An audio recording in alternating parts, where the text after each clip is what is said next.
College की fees जमा करवाने की आखिरी तारीख होने की वजह से माँ के कई बार मना करने के बावजूद भी वो रात को चाचा के इंतजार में बैठी रही, क्योंकि उसे किसी भी हाल में कॉलेज की फीस चाहिए ही थी। ये इतना बड़ा कारोबार उसके पापा का भी था, लेकिन यहाँ उन्हें बूंद बूंद करके जिंदगी की बुनियादी जरूरतें दी जाती थीं। नौकरों से भी ज्यादा बदतर व्यवहार उन दोनों माँ बेटी के साथ किया जाता था। रिश्तों की फितरत बदलते देर ही भला कितनी लगती है, और पापा के चले जाने के बाद उसे सारे रिश्ते बहुत अच्छी तरह से समझ में आ गए थे।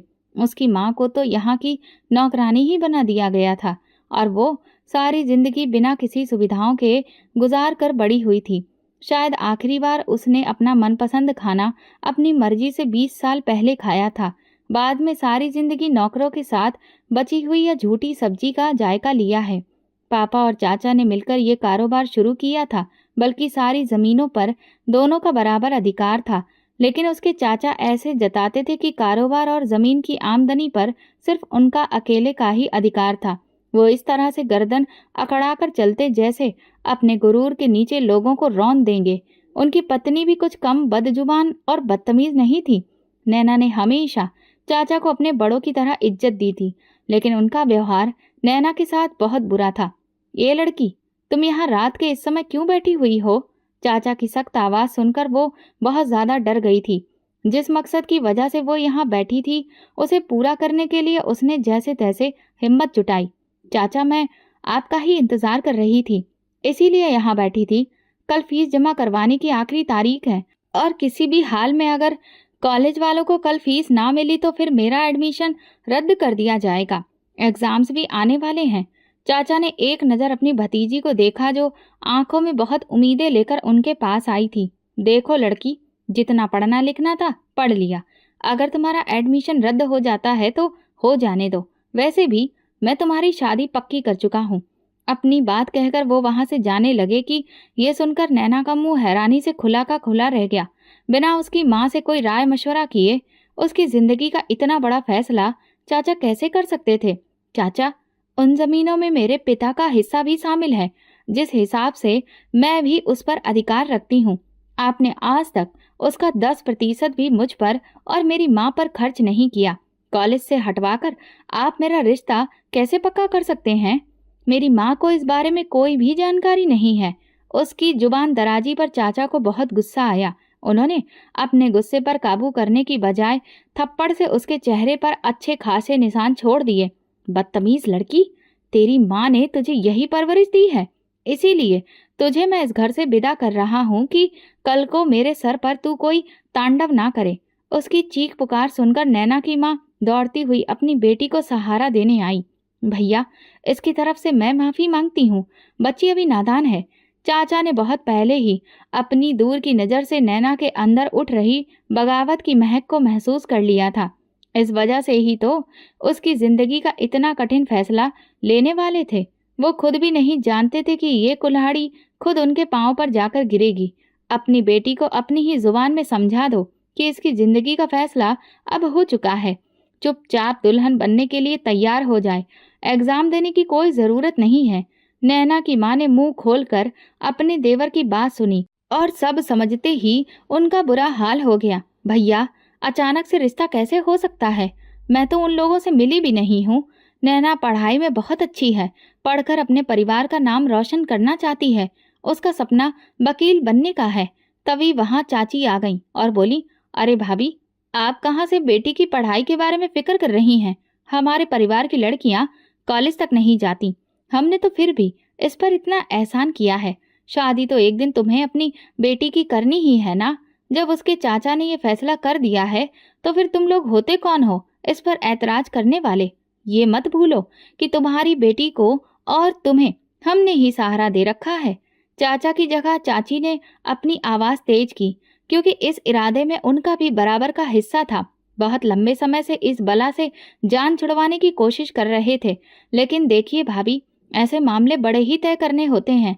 इसीलिए अपनी बेटी की शादी की तैयारी करना शुरू कर दीजिए। चाचा, मैं ये शादी किसी भी हाल में नहीं करूंगी।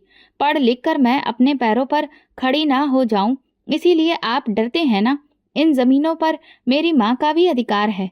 आप लोगों ने हम पर कोई एहसान नहीं किया है, बल्कि आप हमारा एहसान मानिए कि अब तक हमारी जमीनें आप लोगों के पास हैं।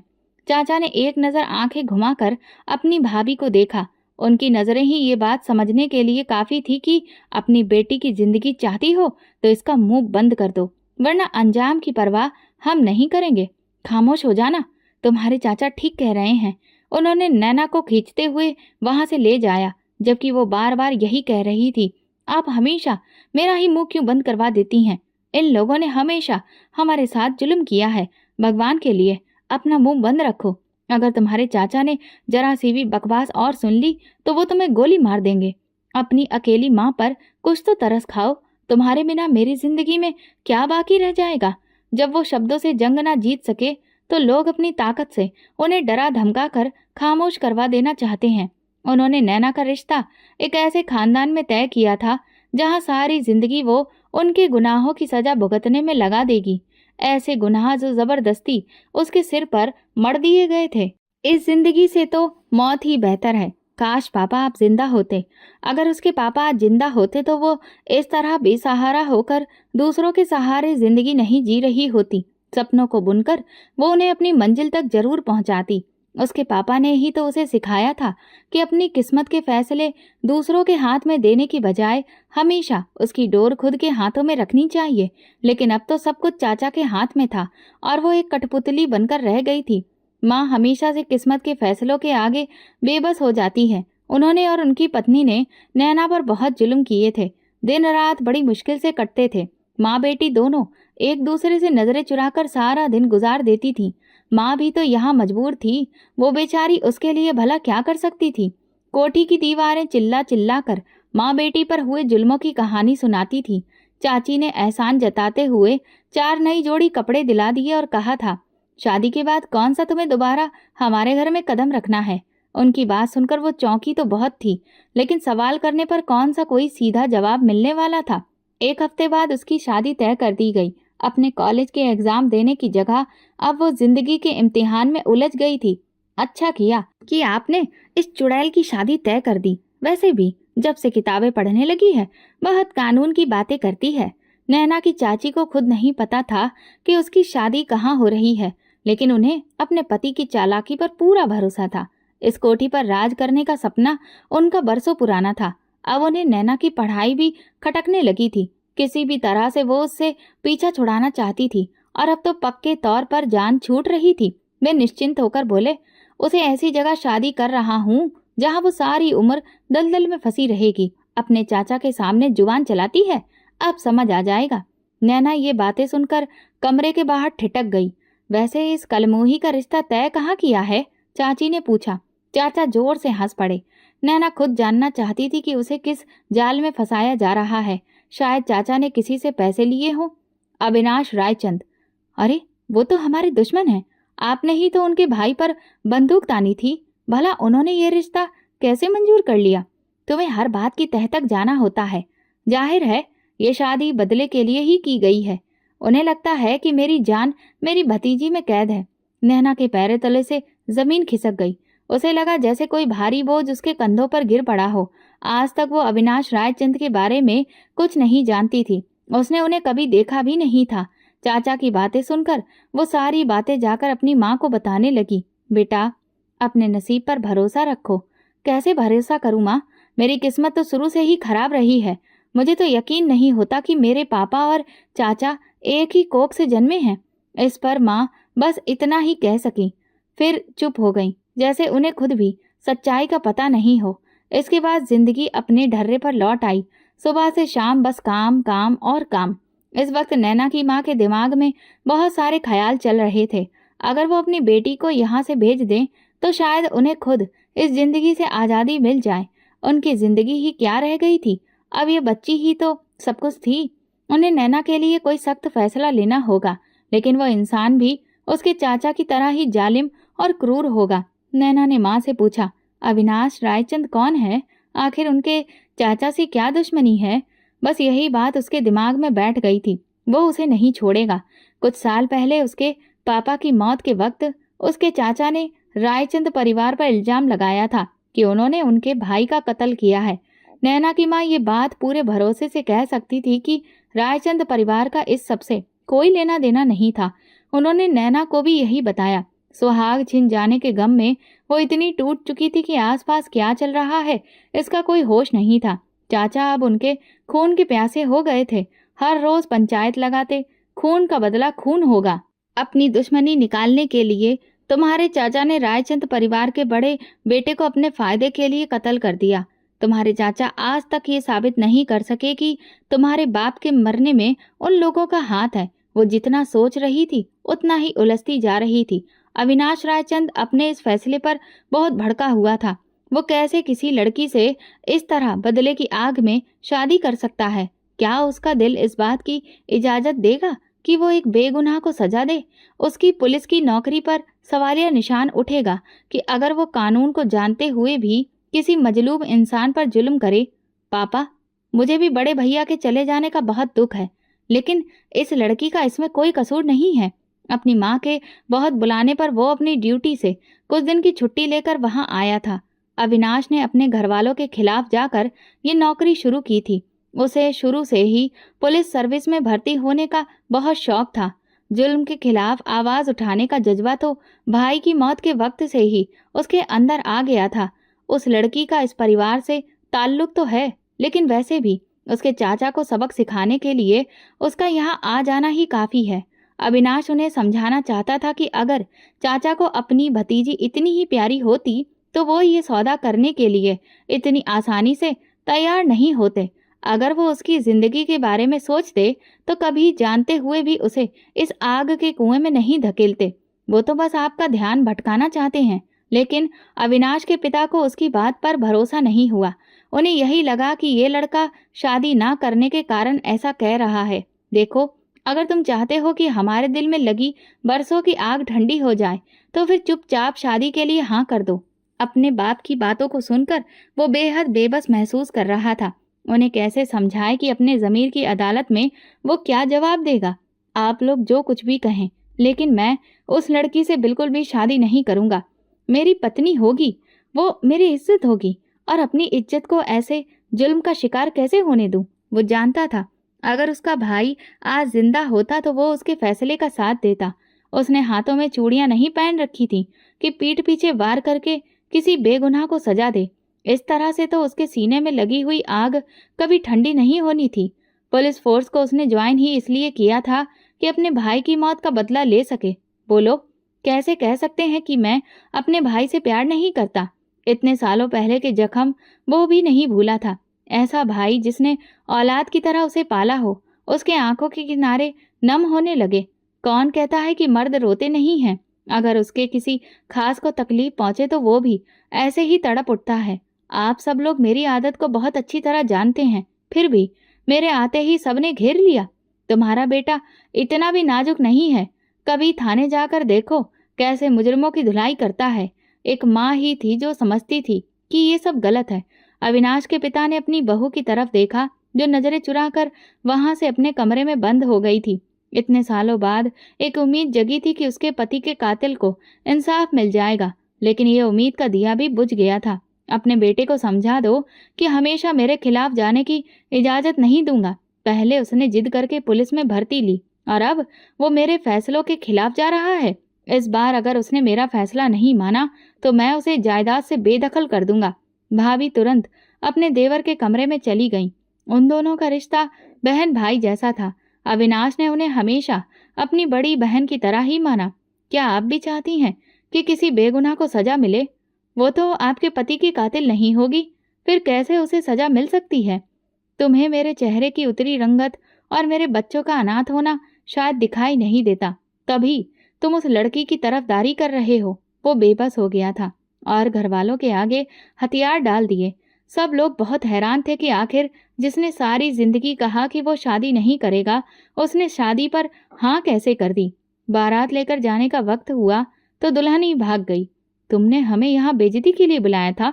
अगर अपनी भतीजी को इस तरह से छुपाना ही था तो पहले ही शादी के लिए हाँ क्यों किया? नैना के चाचा के चेहरे का रंग साफ बता रहा था कि उनके हाथों से कबूतर उड़ गए हैं।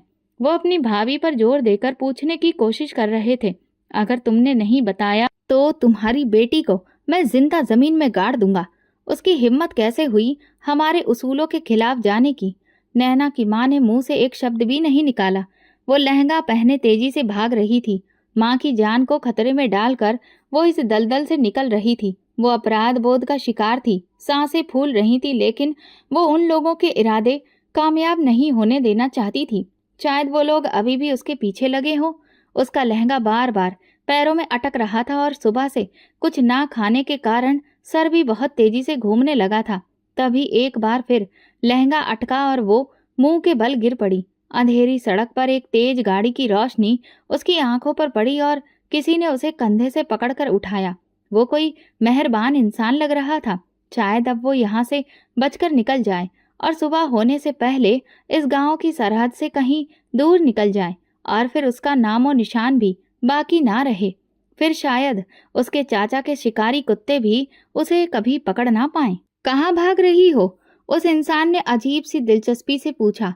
वो इस दरिया दिल आदमी से मदद मांगने के बारे में सोच ही रही थी कि डर और ज्यादा बढ़ गया। जल्दबाजी की वजह से उसकी सांस तेजी से फूल चुकी थी। मेरी शादी जबरदस्ती अविनाश रायचंद से हो रही है। मुझे शहर जाना है, वो डर से भारी आवाज में बोलने लगी। तभी उसकी मासूम सी नजर सामने खड़े इंसान की शर्ट पर पड़ी, जिस पर अविनाश रायचंद लिखा था। वो कोई और नहीं बल्कि पुलिस की वर्दी में उसका होने वाला पति था, जिससे बचने के लिए वो भाग रही थी। अचानक डर के मारे वो पीछे हटने लगी, लेकिन अविनाश रायचंद ने उसकी कलाई कसकर पकड़ ली। अपने होने वाली पत्नी को सामने देखकर वो थोड़ा चौंका था। माँ बाप की पसंद पर उसे शक भी हुआ। 19-20 साल की दुबली पतली कमजोर सी लड़की जो शायद उसका एक थप्पड़ भी बर्दाश्त ना कर सके, वो उसकी जिंदगी भर की सजा कैसे झेलेगी? उसके जवान भाई की मौत के बोझ को कैसे सहेगी? पहले तो अविनाश उसे पहचान नहीं पाया था। उसे लगा ये कोई घर से प्यार मोहब्बत के चक्कर में भागी लड़की है। वो तो बस ये सोचकर उसे वापस घर भेजना चाहता था। मुझे तो लगा था कि तुम अपने चाचा को बहुत प्यारी हो, तभी उन्होंने तुम्हें छुपा लिया। लेकिन यहाँ तो लग रहा है कि तुम्हारे चाचा को तुमसे कोई प्यार ही नहीं है, इसीलिए तो भाग रही हो। उसकी बातों में गहरा तंज छिपा था, जिसे नैना अच्छे से समझ रही थी। उसने नजरें उठाकर उस इंसान की तरफ देखा और वर्दी पर लगे नाम की प्लेट पढ़ते ही उसकी आंखें हैरत से खुल गईं। चेहरे का रंग भी बदल गया। मुझे छोड़ दो प्लीज। अब उसे अपनी माँ की फिक्र होने लगी। अगर मेरे पकड़े जाने की खबर उन्हें मिल गई तो वो ये तकलीफ कैसे सहेगी? देखो, मैं तुम्हारे आगे हाथ जोड़कर विनती करती हूँ। मेरा तुम्हारे भाई की मौत से कोई लेना देना नहीं है। उस वक्त मैं भी खुद को खो चुकी थी। तुम्हारे चाचा से तुम्हारे जो भी हिसाब किताब हैं वो तुम अलग से निपटा लेना। अरे वाह, तुम्हारी तो अचानक से हकलाती जुबान बिल्कुल ठीक हो गई। अविनाश ने ताना मारा। भगवान का शुक्र है कि इस लड़की ने भागने का बीड़ा उठाया। तुम जानती हो, तुम्हारे चाचा के तोते उड़ चुके हैं। उनके चेहरे की रंगत उतर चुकी है। अपनी ही बारात से खाली हाथ लौट रहा था कि दुल्हन रास्ते में ही मिल गई। वो उसे यहाँ सड़क पर अकेले छोड़ देता तो अगले दिन वो फिर से उसके बाप के हाथ लग जाती, और फिर शायद वो उसे उस जुल्म से ना बचा पाता। उसकी चीख पुकार की परवाह किए बिना वो उसे जबरदस्ती गाड़ी में डालकर शहर के अपने अपार्टमेंट में ले आया। पहले पहल वो बहुत डरी सहमी सी घर में घूमती रही, लेकिन धीरे धीरे उसे समझ में आने लगा कि अविनाश रायचंद गुस्से वाला जरूर है, पर नीच किस्म का आदमी नहीं है। इस घर से भागने का उसे कोई रास्ता नहीं दिख रहा था। इधर बलदेव रायचंद गुस्से से उसके चाचा के पीछे पड़ चुका था। उसे लग रहा था कि चाची की ये सोची समझी साजिश है। बलदेव रायचंद ने अपने कई आदमियों के साथ उन लोगों के कई अड्डों पर कब्जा कर लिया था। जमीनों को पानी देना बंद कर दिया था। जमीन बंजर होने के डर से चाचा बौखला चुके थे। अब उनकी कानूनी स्थिति रायचंद से कमजोर हो चुकी थी। वो जानते थे कि बेटे के बलबूते पर रायचंद इतना अकड़ दिखा रहा है। सालों पहले एक छोटी सी लड़ाई की वजह से उन्होंने उसे अपनी इज्जत का मसला बना लिया था। भाई की मौत के बाद उन्होंने बहुत चालाकी से रायचंद के बेटे पर झूठा इल्जाम लगा दिया। ये झूठी जीत उन्हें अंदर से बहुत सुकून दे रही थी, लेकिन उन्हें क्या पता था कि जालिम की भी एक पकड़ होती है। रायचंद ने इसी बुनियाद पर यह वादा किया था कि अगर वो अपनी भतीजी की शादी उनके बेटे से करवा दे तो उनकी जमीनों का पानी बंद नहीं होगा। लेकिन अब वो वादा भी टूट चुका था। इसने ही अपनी बेटी को भगाने में मदद की होगी, वरना उसमें इतनी हिम्मत कहाँ से आ गई? चाचा गुस्से से चिल्ला रहे थे। नैना की माँ सर झुकाकर सब बातें चुपचाप सुन रही थी। कुछ दिन इसे बिना खाए पिए तहखाने में डाल दो, शायद इसकी हालत देखकर इसकी बेटी तड़पते हुए वापस आ जाए। नौकरानी उन्हें खींचकर तहखाने में बंद करने ले गई, लेकिन वो माँ खामोशी से एक कोने में बैठ गई। उनके दिल को यही सुकून था कि उनकी बेटी यहाँ से भागने में कामयाब हो गई है। चाचा के आदमी कुत्तों की तरह पीछा कर रहे थे, लेकिन एक माँ की जुबान पर सिर्फ यही दुआ थी, मेरी बेटी जहाँ भी हो सलामत हो। देवरानी ने उम्र और रिश्ते की मर्यादा भुलाकर भी उन पर बहुत जुल्म किए थे। बहुत सख्त जान हो, इतनी मारपीट के बाद भी तुम्हारा मुंह नहीं खुला। उन्होंने कहा, अगर मुझे पता होता कि मेरी बेटी कहाँ है, तब भी मैं तुम्हें कभी नहीं बताती। और अब तो मैं सच कह रही हूँ कि मुझे वाकई में नहीं पता कि मेरी बेटी कहाँ है। नैना की माँ पर हर तरह का जुल्म किया गया था। इतने दिनों से भूखे प्यासे रहने की वजह से वो बहुत ज्यादा कमजोर हो चुकी थी। लेकिन तभी रात के सन्नाटे में एक नकाबपोश आदमी उनके पास आया। कौन? वो डरकर पीछे हटने लगी। उस औरत का चेहरा बिल्कुल नैना जैसा लगा। ये देखते ही उस आदमी ने अपना नकाब हटा दिया और उन्हें भरोसा दिलाया, मैं यहाँ कोई नुकसान पहुंचाने नहीं आया हूँ। देखिए, ये पानी की बोतल और खाना आपके लिए लाया हूँ। बेटा, तुम कौन हो? अगर यहाँ किसी ने तुम्हें देख लिया तो वे तुम्हारे पीछे पड़ जाएंगे। आंटी, मैं नैना का पति हूँ और आज ही हमारी शादी हुई है। मैं सिर्फ आपको ये बताने आया हूँ कि बहुत जल्द आपको यहाँ से आज़ाद करवा दूंगा, लेकिन तब तक आपको हिम्मत रखनी है। पेट भरकर खाना खा लीजिए, क्या पता दोबारा आना हो या ना हो। उसकी बात सुनकर जैसे नैना की माँ को भीतर तक राहत मिल गई। फिर उन्होंने घबराकर अपनी बेटी के बारे में पूछा, मेरी नैना ठीक है ना? वो बहुत मासूम है, उसका बहुत ख्याल रखना। अविनाश ने उन्हें पूरी तरह भरोसा दिलाया कि नैना के साथ वो कोई जुल्म नहीं कर रहा, बल्कि उसकी सुरक्षा के लिए ही उसने ये शादी की है। अब अगर उन्हें मौत भी आ जाती तो भी वो राजी खुशी उसे गले लगा लेती, क्योंकि अब उन्हें अपनी बेटी की सलामती का यकीन हो गया था। उधर नैना गुस्से से अपने सूट की आस्तीन चढ़ाती हुई सीढ़ियों से नीचे गेस्ट रूम की ओर बढ़ी। उसने गुस्से में दरवाजा खोला। वो आदमी उसे यहाँ छोड़कर भूल गया था। किसी अनजान आदमी के साथ रहना किसी इज्जतदार घराने की लड़की के लिए खतरनाक था। उसके पिता ने हमेशा औरतों की इज्जत की थी और माँ ने अनजान लोगों से दूरी बनाना सिखाया था। और आज वो इन हालात में थी कि दुश्मनों के घर में रह रही थी। जब भी माँ का ख्याल आता, उसका दिल खून के आंसू रोने लगता। न जाने वे दरिंदे उसकी माँ के साथ कैसा सुलूक कर रहे होंगे। कहीं उन बूढ़ी हड्डियों को मारा पीटा तो नहीं। कई लम्हे वो रोते हुए गुजार देती। माँ की गोद को याद करते उसके आंसू टप टप बहते। आज इस आदमी से मैं हिसाब लेकर रहूंगी कि आखिर इसने मुझे यहाँ कैद क्यों किया है। ये हिम्मत भी उसे अविनाश रायचंद की छूट की वजह से ही आई थी। घर में लड़की की मौजूदगी देखकर मोहल्ले वाले भी सवाल उठाने लगे थे कि जनाब ने छुपकर शादी कर ली है। और वो खुद यानी अविनाश आज नैना से मिलकर हिसाब बराबर करना चाहता था कि ये लड़की उसके फैसलों को चुपचाप मानती क्यों नहीं। भला खिड़की के पास खड़े होकर पड़ोसियों की नजर में आने की जरूरत क्या थी। जैसे ही नैना कमरे में दाखिल हुई, अविनाश का चेहरा लाल हो गया। नैना वापस भागना चाहती थी, लेकिन उसका पांव कारपेट में अटक गया और वो मुंह के बल जमीन पर गिर गई। अविनाश उस वक्त कमरे में था, बिना शर्ट के आईने के सामने खड़ा अपने गीले बाल सुखा रहा था। सामने नैना को यूं गिरी देख वो अपनी हंसी रोक ना सका। इससे तुम्हें ये सबक मिला होगा कि किसी के कमरे में बिना दस्तक दिए नहीं आना चाहिए। अच्छा, फिर आपको भी सबक लेना चाहिए कि बिना शर्ट के इस तरह खड़े होकर बड़ी बड़ी बातें नहीं करनी चाहिए। नैना की जलती जुबान सुनकर वो हैरान रह गया। काश ये जुबान तुमने अपने चाचा के सामने चलाई होती तो आज तुम इस तरह सड़कों पर भागती न फिरती। उसकी इज्जत पर गहरी चोट पहुंची थी और यही वजह थी कि वो वहां से भागना चाहती थी। लेकिन इससे पहले कि वो दरवाजा खोलकर बाहर निकलती, अविनाश उसका रास्ता रोक चुका था। अब वो शर्ट भी पहन चुका था, लेकिन नैना ने उसके इतना पास आ जाने पर अपनी आंखें बंद कर लीं। आप मुझे यहाँ से छोड़ क्यों नहीं देते? जब तक तुम्हारे चाचा का हिसाब पूरा नहीं होता, तुम यहाँ से बाहर एक कदम भी नहीं निकाल सकती। जानती हो ना, मेरे भाई के कातिल हैं तुम्हारे चाचा। अब नजारा ऐसा था कि अगर वो वहां से भागती तो सीधे उसके सीने से टकरा जाती। इसलिए वो दूरी बनाए रखने के लिए दीवार से चिपक कर खड़ी हो गई। आपकी दिक्कत क्या है? जब मैं कई बार बता चुकी हूँ कि मेरे चाचा ने मुझे कैसी जिंदगी दी है।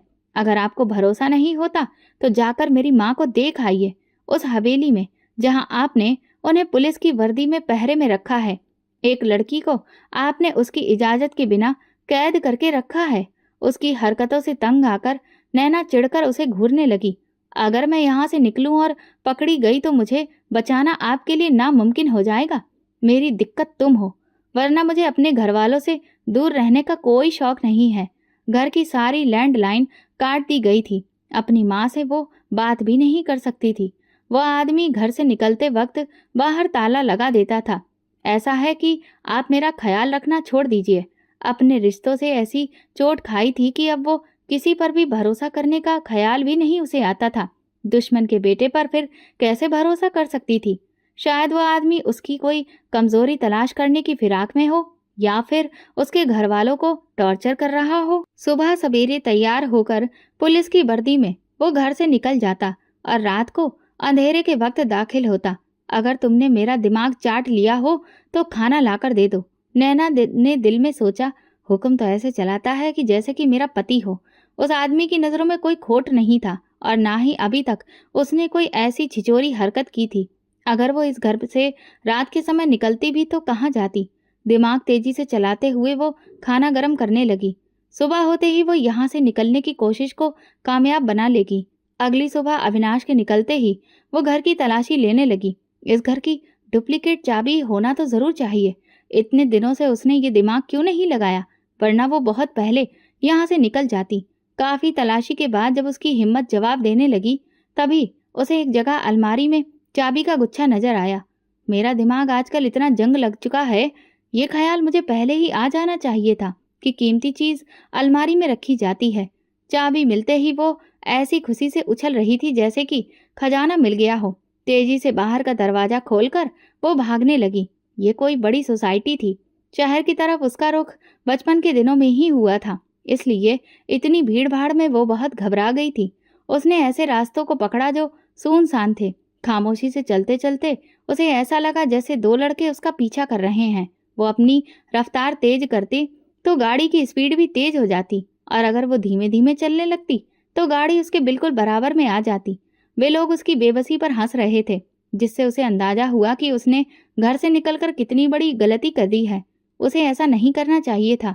इस दुनिया में भेड़िए छुपे हुए थे और अविनाश की हिफाजत में उसे ये ख्याल ही नहीं आया कि दुनिया में निकलने के लिए उसे हिम्मत पैदा करनी होगी। अब उसके पैरों की हिम्मत जवाब दे गई। वो जमीन पर गिरने लगी तो वो लड़के गाड़ी से निकलकर उसके करीब आ रहे थे। सुबह से शाम हो चुकी थी।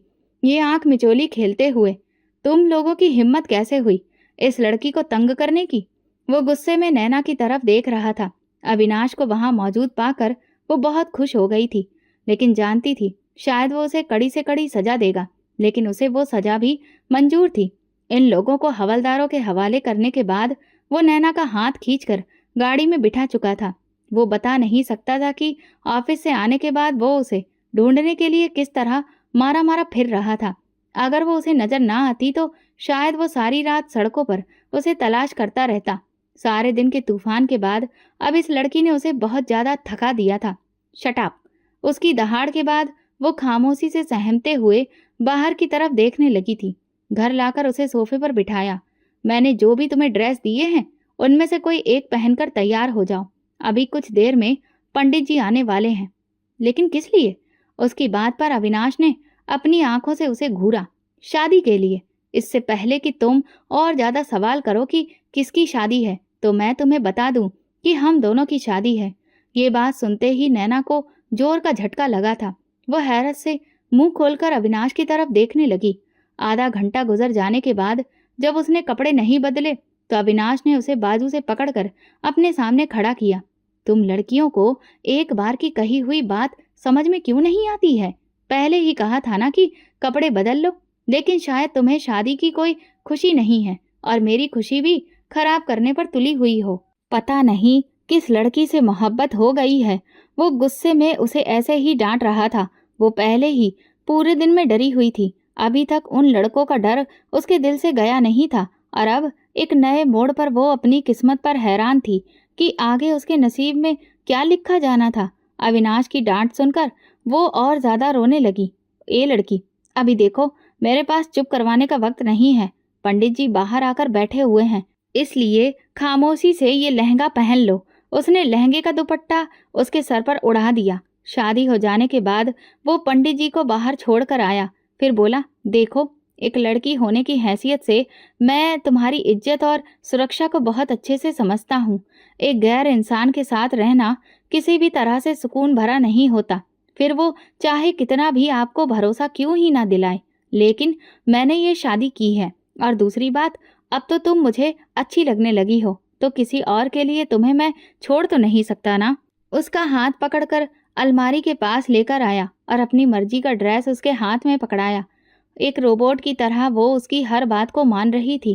कपड़े बदलने के बाद वो कमरा अच्छे से साफ कर चुका था। सारे दिन का थका हारा वो एक भरपूर नींद लेना चाहता था। खामोशी से अब कमरे में लेट जाओ। हाथ पकड़कर वो नैना को बेड पर लिटा चुका था। डर की वजह से वो भी उसके साथ लेट गई। वो अच्छे से जानता था कि उसकी पत्नी डरी हुई है, इसीलिए चुपचाप उसके सारे हुक्म मान रही है। अगले दिन वो इधर उधर देखने लगा, फिर तेजी से भागकर किचन में चला आया और दरवाजे के पास टेक लगाकर खड़ा हो गया। वो अपने कल के व्यवहार की वजह से शर्मिंदा था, लेकिन नैना को भी इस तरह से बचकर भागना नहीं चाहिए था। अगर अविनाश नैना की जुबान पर भरोसा कर चुका था, तो नैना का भी ये फर्ज बनता था कि वो उसके ऊपर थोड़ा सा यकीन रखे। वो बार बार अपने दिल को टटोल कर ये पूछना चाहता था कि क्या ये शादी करके उसे कोई पछतावा हो रहा है, लेकिन हमेशा जवाब इनकार में आता। शायद वो खुद भी इस मासूम लड़की का दीवाना हो चुका था। नैना सच से बेखबर चाय बनाने में मगन थी। कल से वो खुद भी बहुत डर गई थी। अगर अविनाश वक्त पर नहीं पहुंचता तो शायद वे लड़के उसकी इज्जत को मिट्टी में मिला चुके होते। आज वो अविनाश के दिए कपड़ों में मौजूद थी। रेड और पर्पल कलर की खूबसूरत साड़ी पहने खड़ी थी। उसकी कमर से नीचे तक आते लंबे बाल उस वक्त क्लेचर में बंधे हुए थे। हाथों में लाल लाल चूड़ियां थीं जो बार बार खनक रही थीं। क्या बात है, आज तो मुझे चारों खाने चित करने का इरादा है। ये कहते हुए अविनाश ने उसका हाथ पकड़ लिया। नैना की सांसें तेज हो गईं। वो अभी तक कल की बातों को भूली नहीं थी। ये कपड़े उसने सिर्फ इसीलिए पहने थे क्योंकि अब वो उसका पति था। अगर वो अपने पैसों में से कुछ उस पर खर्च करता है तो वो हक से ले सकती थी। रुकी हुई, मेरी चाय तो दे दो मुझे। अविनाश ने धीमी आवाज में उसे छेड़ा। अचानक ये इंसान इतना नरम और खुशमिजाज कैसे हो गया? नैना ने सोचा, आप यहाँ से जाइए, मैं चाय लेकर आती हूँ। उसने कहा, अच्छा, लेकिन मैंने सुना है कि किचन में पत्नी का हाथ बटाने वाला बीवी का गुलाम कहलाता है, और तुम्हारी मोहब्बत में मैं सोरू का गुलाम बनना चाहूंगा।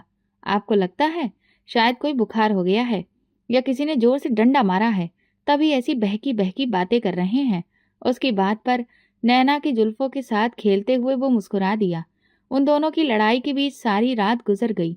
अब ये रिश्ता नैना को भी अच्छा लगने लगा था। अविनाश ने उसे वादा किया था कि जैसे ही सारे मामले सुलझेंगे वो खुद उसका कॉलेज में एडमिशन करवाएगा। वो लड़कियों की पढ़ाई के पक्ष में था। नैना भी इसी भरोसे ये रिश्ता स्वीकार किया था। अब वो उस पर भरोसा करना चाहती थी और उसे चाहने भी लगी थी। अगला दिन अविनाश के लिए बहुत बड़ा मोड़ लेकर आने वाला था। नैना का चाचा, जो एक दरिंदा था, उसकी मां को कैद करके जबरन काबू में रखे हुए था। इस वजह से ही अविनाश उसे सजा दिलाना चाहता था, लेकिन इस बार भगवान ने उसके सब्र का बहुत बड़ा इनाम सोच रखा था। घर से निकलते वक्त उसने नैना को प्यार से चूमा और हिदायत दी, अगर पुलिस वाले तुम्हें लेने आए तो खामोशी से उनके साथ चली आना। आज तुम्हारे लिए एक सरप्राइज है। वो बेशक एक बेहतरीन इंसान था जिसने अपने भाई की मौत का बदला खुद नहीं लिया। उस दिन वो अपनी पूरी टीम के साथ अपने दुश्मन के घर, जो अब उसका ससुराल बन चुका था, पहुंचा। यहाँ उसकी सास के साथ जो जुल्म किया गया था वो अब उसकी आंखों के सामने था। नैना का चाचा पुलिस को देखकर घबरा गया और बोला, आप लोग किस लिए आए हैं? लेकिन पुलिस बिना जवाब दिए घर के एक एक कोने की तलाशी लेने लगी। अब अपनी वर्दी का रौब दिखाओगे? हमने ऐसा कुछ नहीं किया, मैं अभी फोन मिलाता हूँ, वो चिल्लाया। अविनाश ने उसका फोन हाथ से छीन लिया और बोला, आप बुजुर्ग हैं, जरा आराम से करिए, जल्दबाजी आपकी उम्र को रास नहीं आती। तहखाने से नैना की मां को बरामद कर लिया गया। पुलिस ने कहा, आपकी बेटी ने आरोप लगाया है कि आपने उनकी माँ को कैद कर रखा था और उन पर अत्याचार किए हैं। घर से ऐसे कई कागजात भी मिले जिन पर जबरन नैना की माँ से साइन करवाए गए थे। अब पुलिस उन्हें हथकड़ियाँ लगाने लगी, जिस पर चाचा आग बबूला हो गए। भाई के साथ तुम लोगों को भी मार देना चाहिए था। गुस्से में इंसान की अकल काम करना बंद कर देती है। उनका भी यही हाल हुआ। उन्होंने अपना राज खुद ही उगल दिया और ये सारी बात रिकॉर्ड हो चुकी थी। अविनाश ने सबके सामने वो रिकॉर्डिंग चला दी। उन्हें हथकड़ी पहनाकर ले जाया गया। नैना की माँ की हालत इतनी खराब थी कि उन्हें तुरंत अस्पताल में भर्ती करवाना पड़ा। बलदेव रायचंद को जब इस पूरे मामले की खबर मिली तो उन्हें बहुत पछतावा हुआ कि असली मुजरिम अब पकड़ा गया है और अपने अंजाम तक पहुंच चुका है। उन्होंने खास तौर पर अपने बेटे को फोन करके जानकारी दी। इस आदमी को उम्र कैद होनी चाहिए। अपनी माँ की हालत देखकर नैना अविनाश के गले लगकर फूट फूट कर रोने लगी। उन्होंने आज तक कभी उसे दुख नहीं पहुंचाया था। जितना ध्यान वो रख सकती थी उतना उन्होंने रखा। माँ को अपने साए में छुपाकर रखा और उसी की वजह से वो आज इस हालत में पहुंची थी। माँ, उठिए ना। तुम्हारी माँ अभी दवाओं के असर में है। जब इन्हें होश आएगा तो ये ठीक हो जाएंगी। तुम इनके पास बैठकर रोगी तो इन्हें और तकलीफ होगी। फिर नैना की रजामंदी के बिना ही अविनाश उसे वापस कोठी लेकर गया। बलदेव रायचंद उसे देखकर आग बबूला हो गए।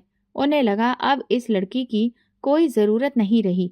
वे अपने दिल को इतना बड़ा नहीं कर पाए कि नैना की मौजूदगी बर्दाश्त कर सकें। और जिस तरह उनका बेटा हाथ पर हाथ धरे उसे वापस ला रहा था, उससे ये साफ हो गया कि उन दोनों के बीच जो भी रिश्ता था अब वो खुलकर सामने आ चुका था। नैना अपनी माँ की हालत की वजह से बहुत गहरे सदमे में थी। उन माँ बेटी की जिंदगी कैसे गुजरी अब इसमें हमें कोई वास्ता नहीं। हमें अपना इंसाफ मिल चुका है। भाभी के चेहरे पर बरसों बाद मुस्कुराहट आई थी। वो भी खामोशी से खड़ी अपने ससुर की बातों को सुन रही थी। उन्हें इस लड़की से कोई दिक्कत नहीं थी, बल्कि वो जानती थी कि इस बच्ची के सर के साया भी एक दरिंदे ने छीना है। वो खुद भी एक डसी हुई लड़की है। जैसे आप लोगों ने जख्मों पर मरहम लगाया, वैसे उसने भी सारी उम्र इस शख्स की वजह से अनाथों जैसी हालत में गुजारी है। और अब ये मेरी पत्नी है, मैं कैसे उसे अकेला छोड़ सकता हूँ। देखो लड़की, उसके ससुर बोले, हम तुम्हारी जिंदगी में बस इतनी मदद कर सकते हैं कि अगर तुम्हें शहर में कोई मुश्किल आए तो हम मदद कर देंगे, लेकिन अपने बेटे की जिंदगी एक ऐसे परिवार की लड़की के साथ नहीं जोड़ सकते। अपने ससुर की बातों को दिल से बर्दाश्त ना कर पाने के कारण वो वहां से भागने लगी। अविनाश ने उसे रोकने की बहुत कोशिश की, लेकिन वो इस बात पर अड़ी रही कि उसे वापस अपनी माँ के पास जाना है। गुस्से में आकर अविनाश उसे अस्पताल छोड़कर वापस लौट आया और कहने लगा कि वो अब उसे लेने वापस नहीं आएगा, क्योंकि यहाँ से जाने का फैसला उसका अपना था। सारी रात अस्पताल में वो रोती रही। अगली सुबह जब उसकी माँ को होश आया तो उन्होंने उसे बहुत डांटा और कहा, अपने पति को इस तरह छोड़कर नहीं आना चाहिए था। तेरे चाचा के खास लोग अभी भी तुझ पर नजर रखे हो सकते हैं। अगर तू मेरी नाराजगी दूर करना चाहती है तो वापस अपने पति के पास चली जा। जब नैना घर लौटी तो अविनाश बाहर आंगन में ही उसका इंतजार कर रहा था। वो जानता था कि सुबह माँ के होश में आने के बाद वो वापस इसी घर का रास्ता पकड़ेगी। वो उसे ये एहसास दिलाना चाहता था कि इस तरह घर छोड़कर चले जाने से रिश्ते कमजोर हो जाते हैं। किस लिए आई हो? अपने पति की नाराजगी दूर करने आई हूँ, हिम्मत जुटाकर उसने कहा, क्योंकि वो जानती थी कि पिछली बार जब वो नाराज हुआ था तो उनकी शादी तय कर दी गई थी। करो नाराजगी खत्म। सॉरी। मासूमियत से आंसू टपकाते हुए वो उसके पास आने लगी, जिस पर अविनाश ने गुस्से से उसे दूर रहने का इशारा किया। तुम्हारे इस तरह मुझे छोड़कर चले जाने से साफ पता चलता है कि हमारे रिश्ते की तुम्हारे लिए क्या अहमियत है। अगर तुम इस रिश्ते को कुछ नहीं समझती तो जबरदस्ती घसीटने का कोई फायदा नहीं। इस रिश्ते को यहीं खत्म कर देना चाहिए। उसकी बातों को सुनकर नैना का चेहरा फीका पड़ने लगा। वो इस रिश्ते को खत्म करने की बात कैसे कर सकता है? बाकी घर के लोग भी वहां आ गए। तुम भी अपने बाप की तरह पागल हो चुके हो क्या? शादी कोई गुड्डी गुड़िया का खेल नहीं होता। अगर इस बच्ची से शादी की है तो उसे निभाओ भी। उसकी माँ की बात को सुनकर वो हैरानी से देखने लगा। भाभी भी अपनी सास की हाँ में हाँ मिलाने लगी थी। उसे जरा भी उम्मीद नहीं थी कि वो आदमी ऐसी बात कर देगा। मैं आपसे मोहब्बत करने लगी हूँ। आपको इजाज़त नहीं दूँगी कि 4 दिन के रिश्ते को आप अपनी मर्ज़ी से ख़त्म कर दें। आप अपनी मर्ज़ी से मेरे करीब आए थे। आपने ये फ़ैसला खुद किया था, लेकिन हर बार फ़ैसला लेने का हक़ सिर्फ़ आपके पास नहीं हो सकता। आप नाराज़ हो सकते हैं, लेकिन रिश्ता ख़त्म करने का फ़ैसला हम दोनों मिलकर करेंगे। उसके मुँह से ये इकरार सुनकर दोनों पति-पत्नी को अकेला वक़्त देने के लिए वो दोनों औरतें अंदर चली गईं। ससुर भी खड़े होकर ये सारा नज़ारा देख रहे थे। उनका दिल भी पिघलने लगा, क्योंकि अगर उनकी पोती आज ज़िंदा होती तो इसी उम्र की होती। तो अब एहसास हो गया कि तुम मुझसे मोहब्बत करने लगी हो और हमारे बीच कागज़ के दस्तावेज़ से ज़्यादा का रिश्ता है। जी, तभी तो यहाँ आई हूँ। इस बार इसीलिए माफ़ कर रहा हूँ कि तुमने अपने सास और जेठानी के सामने मोहब्बत का इकरार करने की हिम्मत की है। लेकिन आइंदा अगर तुमने मुझे छोड़कर जाने की गलती की, तो माफ़ी नहीं मिलेगी। शरारत से अपने निचले होंठ को दबाते हुए वो बोला। नैना को एहसास हुआ कि उसने क्या हरकत कर दी है। शर्म से उसका चेहरा लाल हो गया। अविनाश के गले लगते ही वो चेहरा छुपा चुकी थी। अगर तुम दोनों की फ़िल्म स्टोरी यहीं ख़त्म हो गई है, तो कमरे में जाकर बाकी का रोमांस कर लो। माँ-बाप का तो ज़रा ख़याल ही नहीं है। आजकल की औलाद कैसी हो चुकी है। उनकी नाराज़गी में छुपी प्यार भरी धमकी को देखकर वो समझ चुका था कि वो अपनी बहू को अपना चुके हैं। लेकिन नैना तो शर्म से गड़ी जा रही थी। पहले सास और अब ससुर भी उसकी हरकतें देख चुके थे, जबकि अविनाश नैना की हालत देखकर जोर से हंसने लगा।